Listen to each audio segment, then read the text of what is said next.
Hello, YouTube. I want to discuss two of the subjects that I find fascinating: speleology and time travel. I have explored caves, but not extensively, when I was younger in some parts of our world, and I have a great collection of research pertaining to Russian speleology or cave exploration. Someday, I really hope to make more videos on the subject, but I have made some already, and you can explore my channel to see them. I think you'll find them interesting. As for time travel, well, it's a subject of ongoing research, as you know, looking at my videos, but today I want to tell you about ancient China. Another area I find most interesting, and I ask you to see my videos about that country in the playlist you will find reference to in the description to this video. But let me start by telling you about a prominent person in the mists of Chinese history. Duan, who lived between the years 850 to 933, was a famous Taoist who served the last emperors of the Tang Empire before its fall, as well as at the court of the early Shu and the late Tang empires in Chengdu. He possessed great erudition and wrote a significant number of works, some of which were included in the Taoist principles. He compiled commentaries on Dao De Jing, descriptions of Taoist talismans and rituals, liturgical texts, description of Taoist sacred sites, and commentaries on classical books. He wrote works of art, in particular the short story The Stranger with the Curly Beard, translated into Russian by Olga Fishman. Du Guantin was born in 850 in Jinyun County, Suzhou region. That's in the territory of modern Zhejiang province. It can be assumed that his father was a high-ranking official, since he managed to move to the capital, Chang'an, and study at the privileged college of the Sons of the Fatherland, where he received a classical Confucian education and excellent preparation for the imperial exams. However, in 870, he failed the exams. He went to the Mount Tanshan in Tiantai County, where he studied for 5 years with a Taoist teacher of the Shangqing school. In 875, Emperor Shizong, on the advice of one of his ministers, returned Du Guantin to the court and gave him a position corresponding to the Taoist clergy. His duties included drafting documents for the emperor and performing Taoist rituals.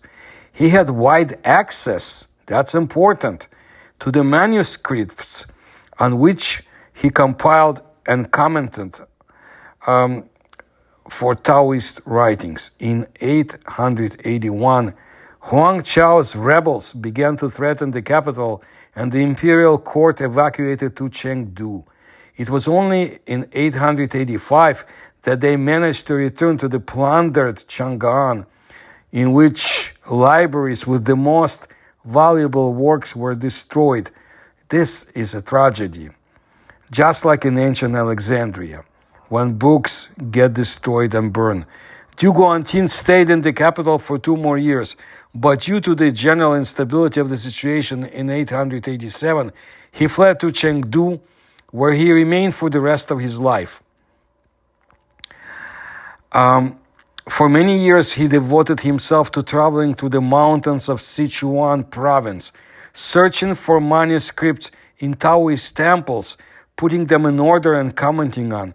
I urge you to see my video, my research on the Sichuan province. You will find it fascinating. The phenomena that's related to the province for centuries. After the fall of the Tang Empire, the early Shu state was formed in Sichuan province, where the ruler Wang Jian, former governor of the province, gave Duan a position at the court. In 923, he received the position of the highest academician in the literary department, but in 925, the early Shu fell under the onslaught of the Turkic state of the late Tang, and his career ended. He also wrote numerous works on Taoist myths, supernatural stories, and legends. He passed away in 933, announcing to his disciples before his death that the gods appointed him the administrator of the underworld of Sichuan province. The most famous works include the following one: Dongtian Fudi Yueze Ming Shanji. And translated from the Chinese, it means notes on cave heavens, happy lands, sacred peaks, fabulous mountains. Well, in that ancient book, the 10 cave heavens and 36 small cave heavens that exist under mountains in China are listed. I bet that the scholar picked up this information in the manuscripts that he had access to that were unfortunately later destroyed. One of the people who visited one of these underground cities described what he saw.